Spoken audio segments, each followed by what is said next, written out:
Ago ablada bi mi banye de Omanye mi pe ke ba TV Africa Omanye aba ni femu no ngbaji ni tete ablo Omanye aba ka Omanye aba helio no ake kpo keke Omanye aba kpo keke da la ake mo mi pen lo ko Omanye aba ni femu ne ha bone shida kple aha nu wa fen ja se ne bochu lai shida kple ha Liberty Industries na me mo mi pen ke Omanye aba ni femu no ke anye ne agbene hu shida kple zero matches ke ake Omanye aba uba helio no ake zero matches le wazi na aziwana le je shishe mo Omanye aba mi ni na kute no ya osuni ami ni mo fe mu himbe ba Omanye aba ne shida kple aha le abrada bi oba fo esu a ko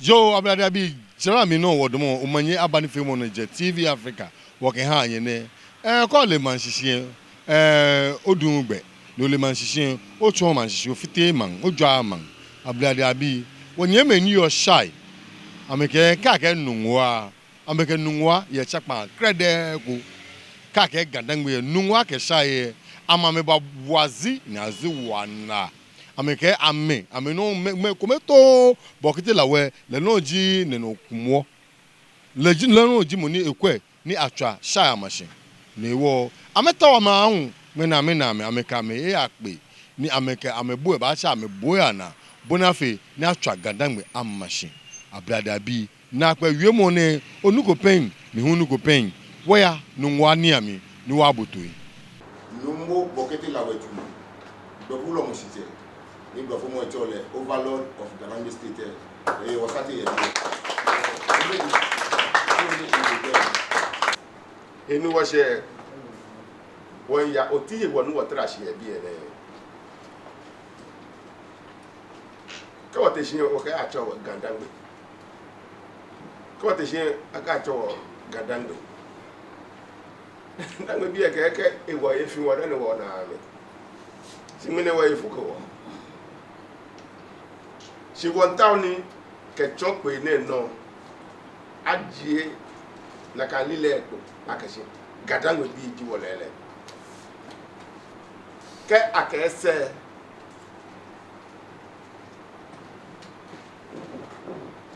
wo chole gbe kokro na ke doyumu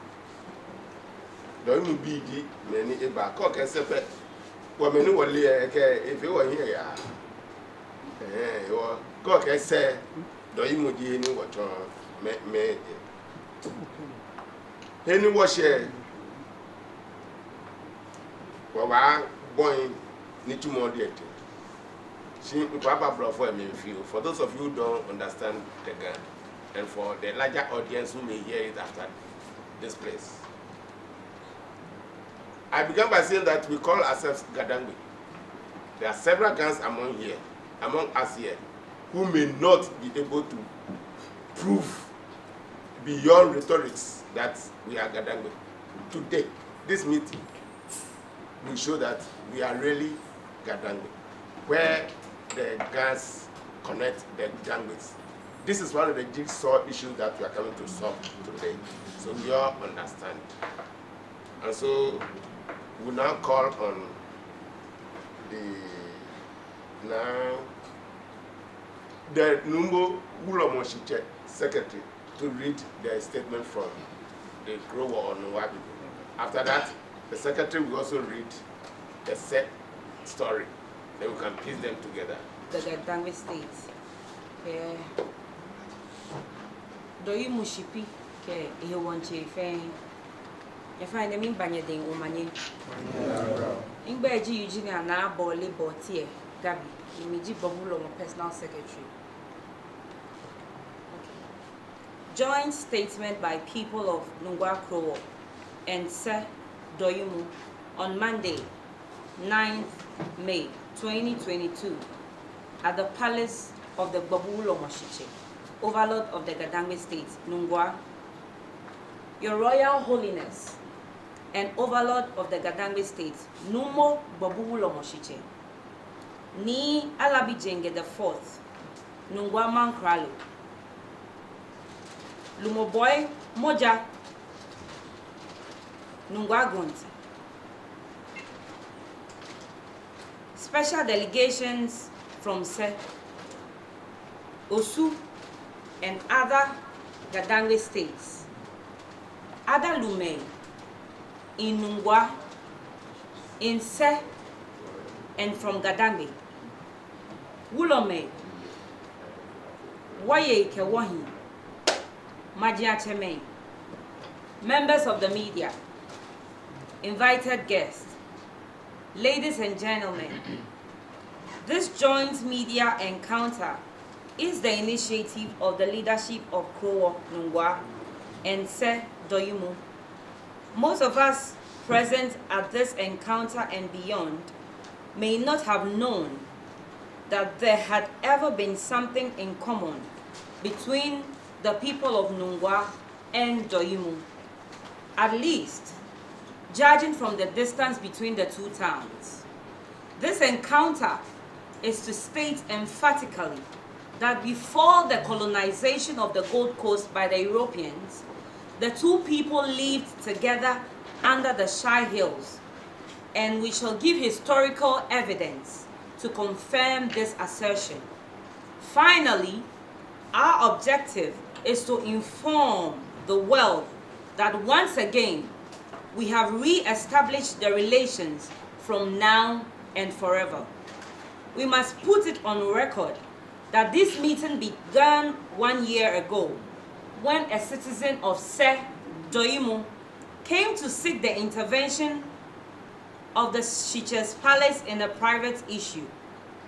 One thing led to another, which finally led to the leadership of the two people formalizing and institution periodic meetings. In the main, therefore, we want to resolve one of the many jigsaw puzzles as to why we are called the Gadangwe people. We are certain, and most of us grossly underestimate the negative role that European colonization played in destabilizing and confusing our people by changing the pre-colonial social order and dynamics. The history of the Gadangwe people is very well documented. In 1895, Reverend C.C. Randolph wrote in his book, The History of the Gold Coast and Asantes, that the first ruler and priest of Nungwa was Bokete Lawe. The same was stated by M.J. Field in 1937 in the book, The Religion and Medicine of the Ga People. Other researchers, including Thomas Lai, 1905, and Prof. Irene Odote, came to similar conclusions. The narrative is that the Gadangwa people left the Nile Valley in two groups. It describes one group as very large and the other very small. It was further explained that a small group were very brave and experienced in warfare. Its leader, Bokete Lawe, who was described as a sovereign and immortal being, did a lot of wonderful things with a scepter he usually carried.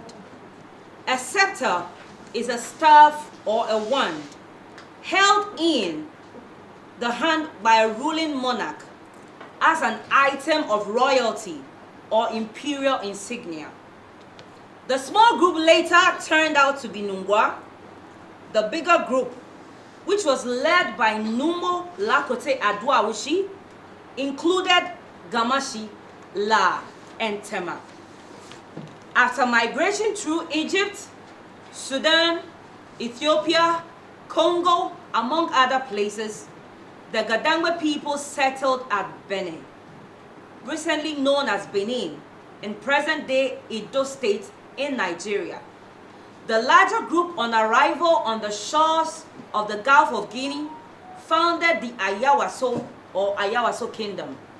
On the other hand, Bokitilawe had earlier arrived about the year 1200 and founded several cities including Wabobo, Washagba, Waplei, Walai, Wadodi, Wadoku, and Watinyan. It is therefore not surprising that some 400 years ago, the people of Nungwa Krowo and the people of Seh or Doyimu used to be neighbors who shared a lot in common. Thank you.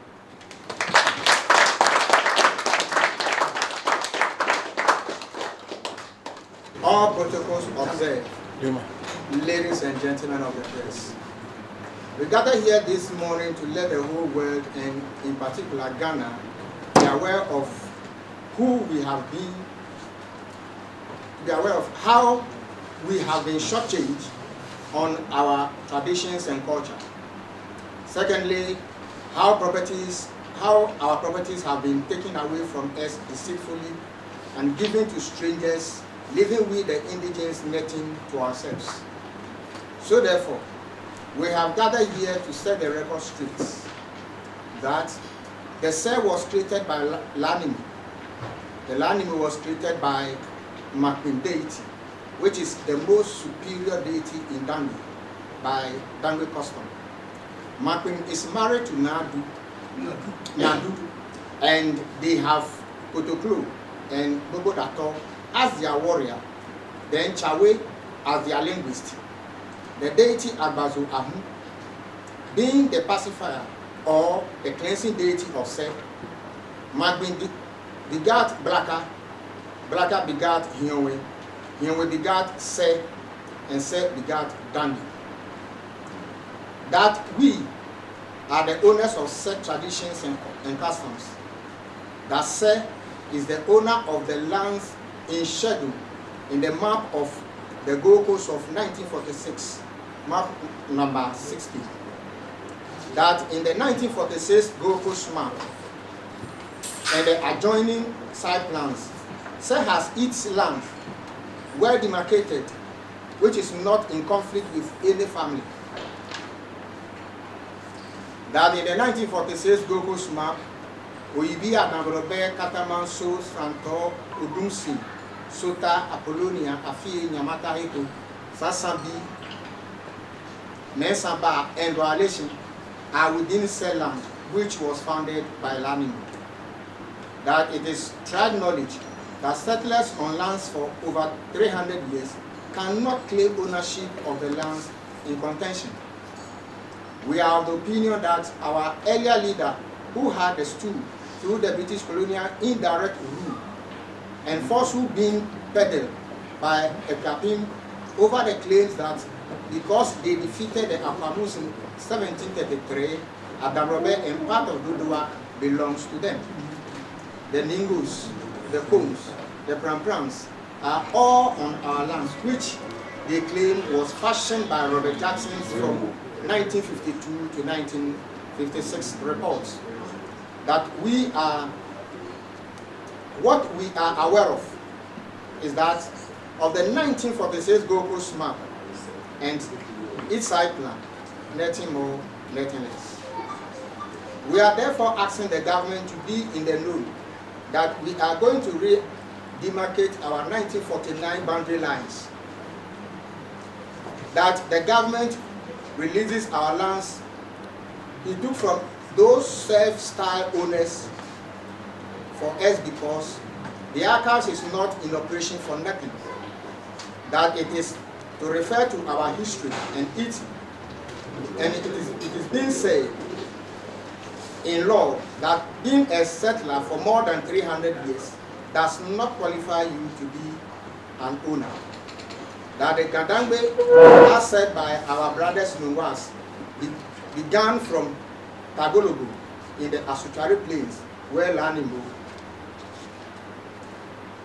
the priest and king of the whole Dangwes, once lived before trouble between the Dangwes, Apamus, and La War of 1726, where the Lanimo and Soji, who had his right forefinger amputated through a trick masterminded by the Pamus got the Dangbe demobilized, and most left to the Republic of Togo. The Lanimu and Soji has his army commander whom he has in that he controls 16 towns up to the eastern Volta, Interfle and Bato. Those who were left behind separated in different groups like Seh, Klo, Osudoku, Adan, Ningo, and Kum, and found their own settlement within the confines of most of the 16 towns, which was led by Lanimu and Soji. In conclusion, we are saying we are reactivating the process of redemarcating our 1946 Gold Coast map and its boundary lines. Thank you for your attention. Well, when we are school, I decided to tower. I get no any I get you more there. I got me la. Now, I work a latte door. You know, the band room where I did. Well, luckily, Edine, never get a talk again. Afo, no one in room where many get alive by it. Like a machine. Numwe be na to numwe aton ndi numo bokete lawe le maji ma ke pa so wa ke o de no ko ni mo ko ya so no ko de no ko ni wa mo abe ko abi he no ka nde wu amese iwo ke no ko dabi gadangbe waji gadangbe de mi daga eni wa se niablo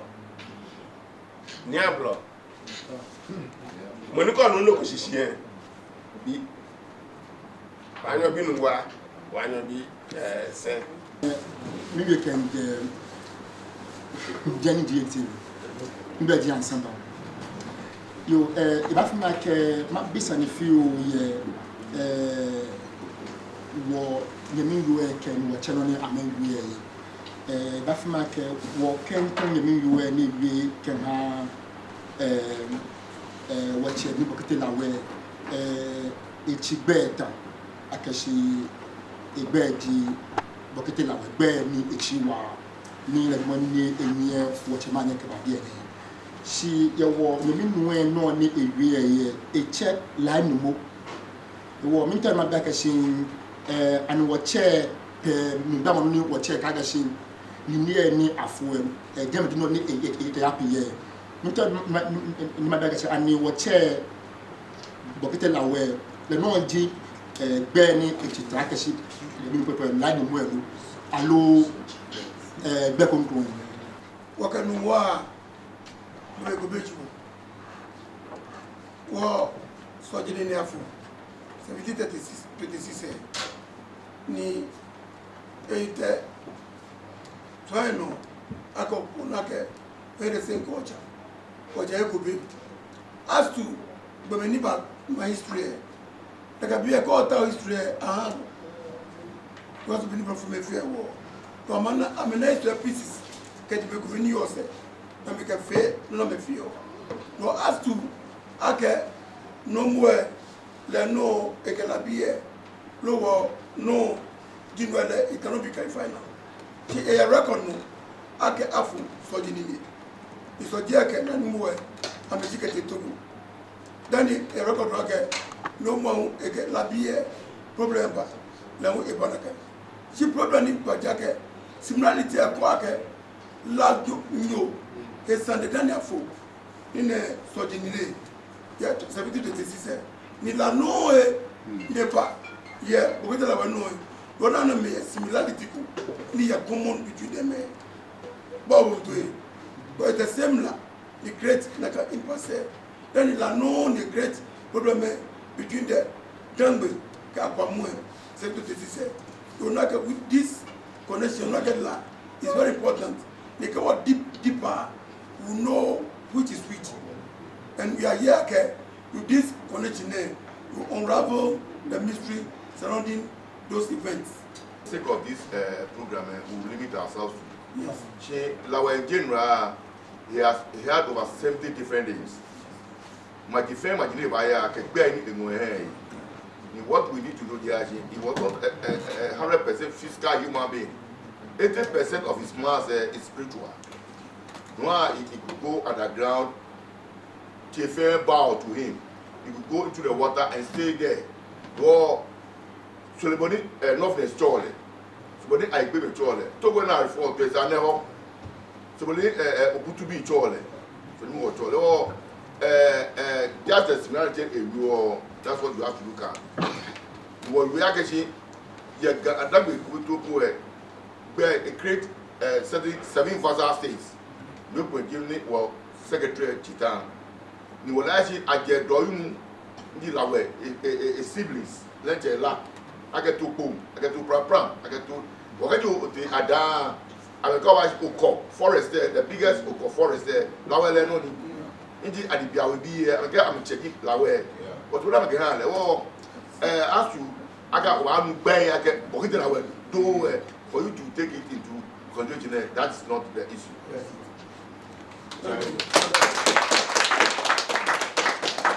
History ha wọlé akẹ gàdánù tara mẹtọ afẹ mẹtọ akẹ bọ dúkùrẹ sàtẹlẹ pọjù tá ẹkẹ àmẹsẹpẹtà ayé amẹnù ọkọ akẹ tẹfẹtẹ ni wọn náà otu gbòhùn gan machine ìsàgẹ àmọ àtàtà kàpàmù àmẹsọhún àmẹsìmù ajẹ ní ìṣọ ẹ ayé amẹnù ọ àpàmù bí yẹ ahàn mẹgbọn náà tọ lẹ otu ẹ lọlẹgbẹ yìí yẹn adìẹ lójí jọdá lódù máa ṣèṣì. No, baby in the blood, now down the woman at attack and said, well, I'm Shiga. I got a small, I'm a goat, now I'm here. I can't be about your number, your good army. What am I to go? She got me hammer like I at attack, about to one. Then I will not be done now, to one. Me, I'm a good and I'm coming defender, any defender. Can you gaff a few people? And she now, I swap a moon, yet got spawn and really got by few police. I shall get a beer. She been up, I shall be here. Would they enter into an agreement? Again, Omanye here, no idea there, but Sani, you have a go. Because you take Pokwasi here, I'm a gas there, are you as well? You go back, Gamashian when I'm able. Now, I can be a Chile, your gun. A jacket, baby, I'm going to buy it, or no, you can know. I bet I will. It was an eye because I came there, they happen to be the big and the greatest artists. Mama ametena lo amikeba amaba wagana agbene akehwe akawume kesibe geti no achebia na kan ba na ba ya meboa ha mesire abi kole akekole wuro mo ha na ka bekwe mo kwasibia ne wa ye kole wuro mo ke gbese ameko gamache soja na menana so what guys unity lies strength keji work blow mi pe wo fi o mene Adame logi wording Adama ano I got there I have two form again because I'm a chairman I come back to ame I'm a year no every government this and assure me oh I'm a man mo get nyuchi ni Adam ne Adam ke na mo get nyuchi aga ba jema wo na ke to atai do Adam agbota na amele jema wo no fia no the branch person am shi jema wo am shi go jema wo logi paramount here logi manche am ka me shi one of them is I used more than 30 years. I go here. Okay, you go as a for 40 something. Then for so many years, I hear as a for I used to Paramount said, "My war near Tatai." You get my war. Many you there. I come and give me your attack. I can Paramount. That one, hey, my dear, go. No, can you be the get Sane? There's one hour lazy.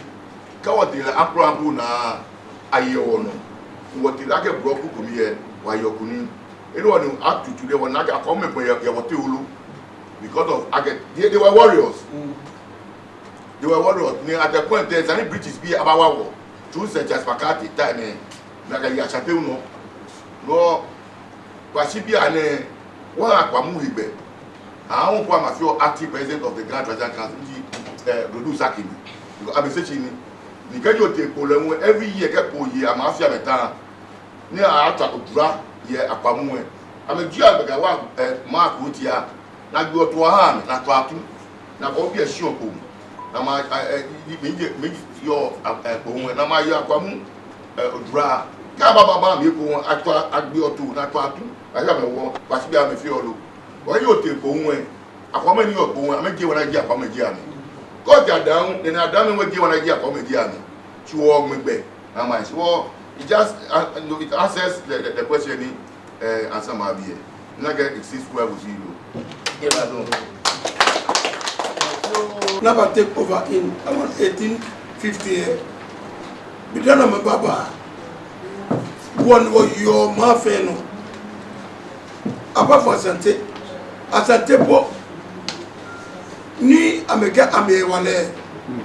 Kofa not here never. Je gomoni. To be no more here.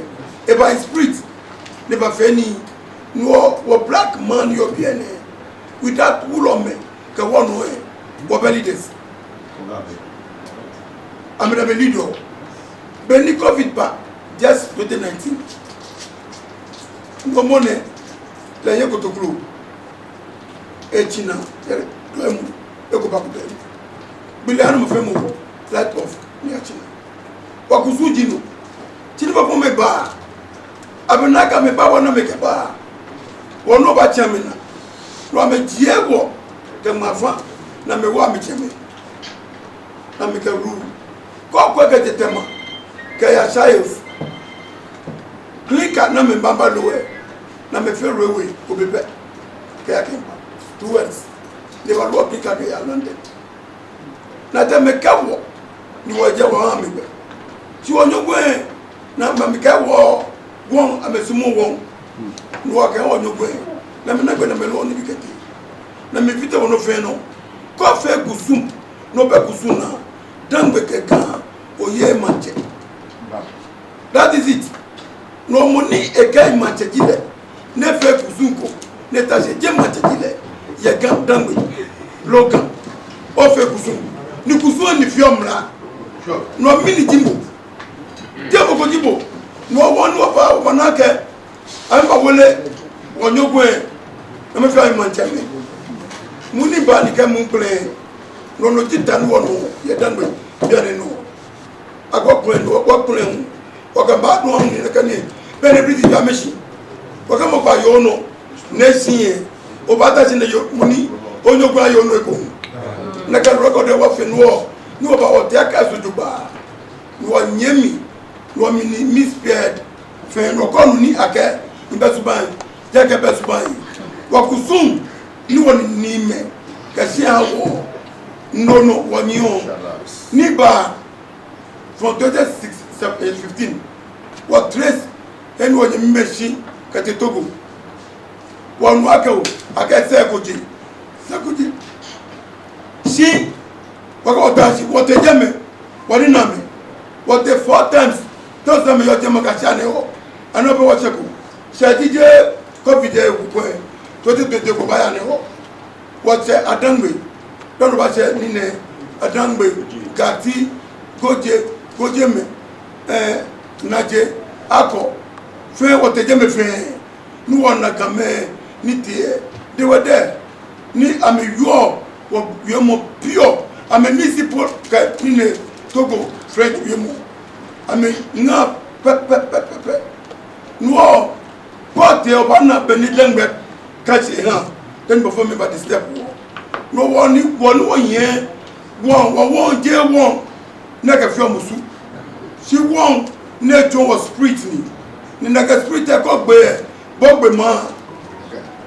no me che ko e number 1 no fi 1958 ka ba wo one Ronaldo ni me ne do e na stop ko to come stop no ko ba shy man ni ji say ni when all this minerals say ko na won go back for opposite school apart from Canada am fite ma ko ni e mo bo akabe no te no fear ko ko yo say e don ni be ba fite si mie me ne ngona ke o agbebe ni to clear akeka obese no bata say no do ye won o si do ye no go na do la gbazo oya noko na jẹ koto grow oya nadu oya magbin ta gbogbo da to oya chawe no like your mano amena me jono ni mabaya chijaka woni Britain yo jeme Britannia woni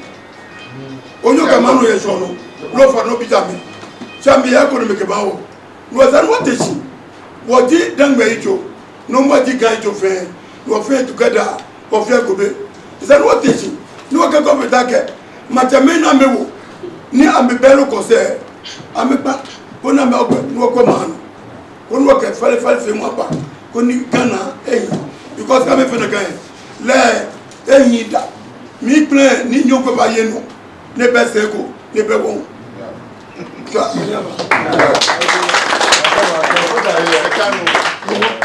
What is school where you go all in here? One of us I was still the she can't many so I'm to Israel the Wailing War. I get Bobo ni a fool no way I was tied. Will you won? The tomb of King David was over Panashio Bia, Israel. They are more two tomb ben keke. Ni put you sign. To some of play here while I can put you sign.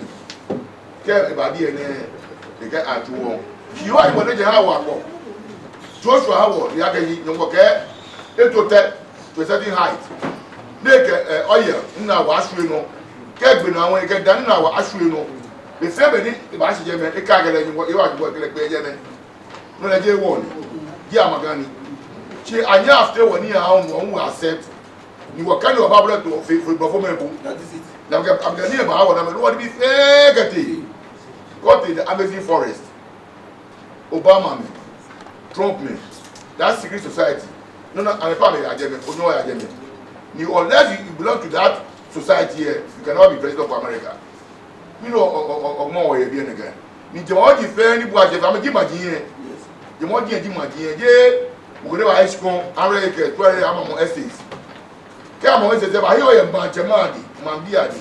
You don't need to war a Pia, I'm a Buya, or do you whatever then you show them a war, you will control. But now control so on of Yano. And then we turn it at a vita, the Jaloe, and I live in what I was, you know, General said, a reporting. We here working with the work I said, you're getting my no, the what you look for. But look at what water the casino go. Make better. I want to be to me. I'm going to be to me. I can no more. Well, I go boy, Babao, Yaiwan. In that year, there was so for the part taken me or military damage. Yashi. I was where get historically, get the Asian capital of the guns. And the more the many Gamachi be few, a sure I want. I was so if it more orphans. Nimugo actually get put up near Amboy.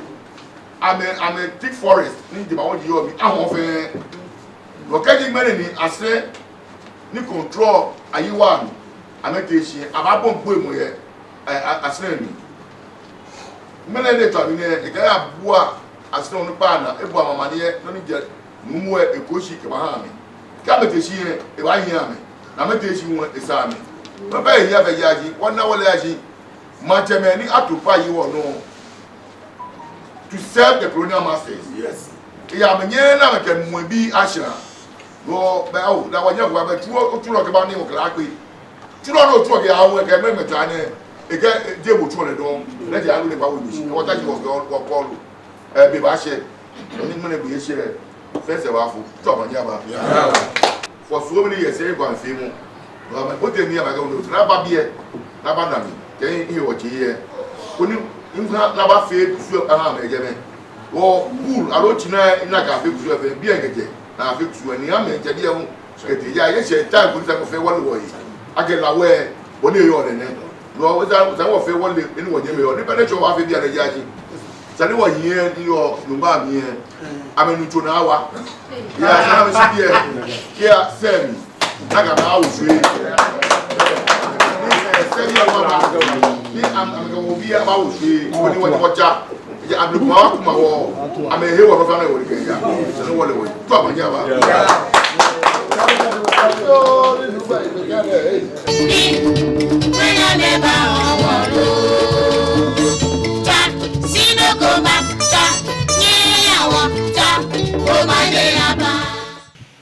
Abrada bi yesefia amfeni awie a cho se wo. Eni gandangbeje ke ni ahye na enumi anye.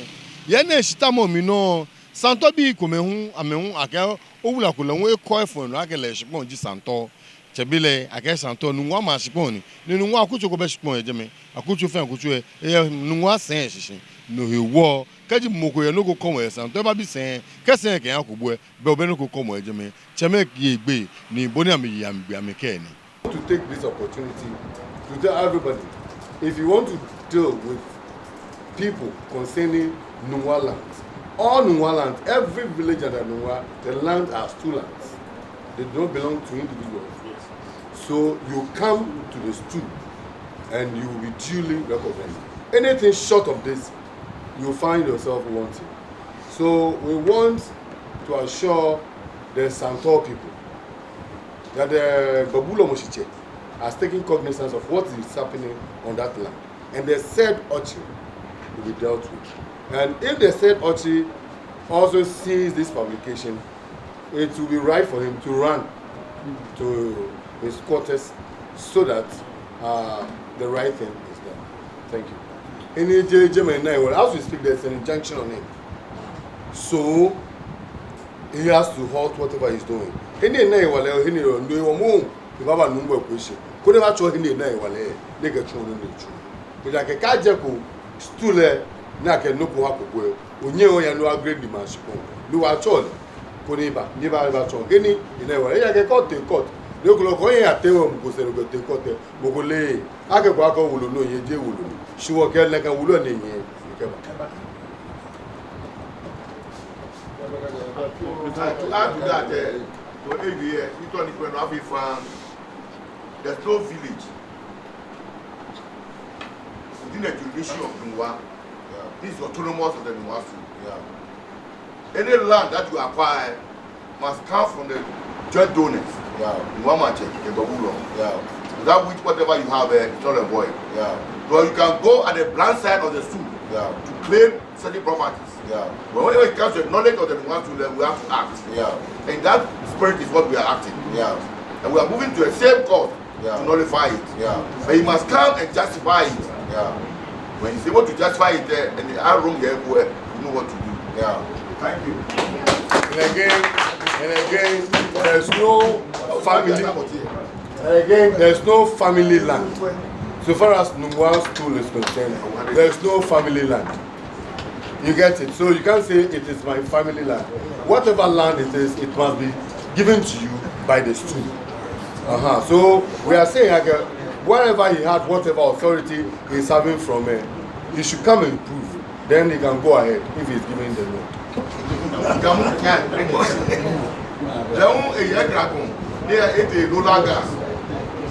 No, Mecca, attack it's a forward warning to search Gamu. Again, he might desist from that act. Otherwise, we are not cowards, we are warriors. So we are being cowed down by colonial strategies. See, when it comes to the West, it will come to the West. That message must get to him. That Gamu through your medium. Thank you.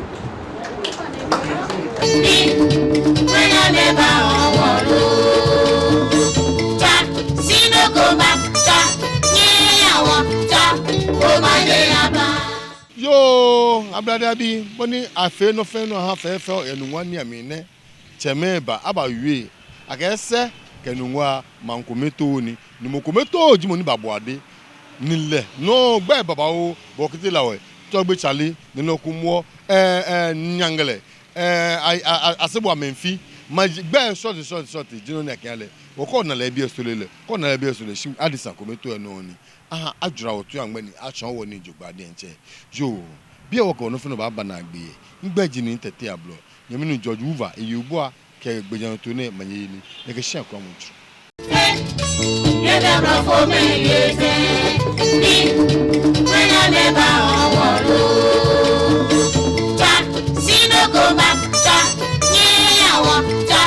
Omanye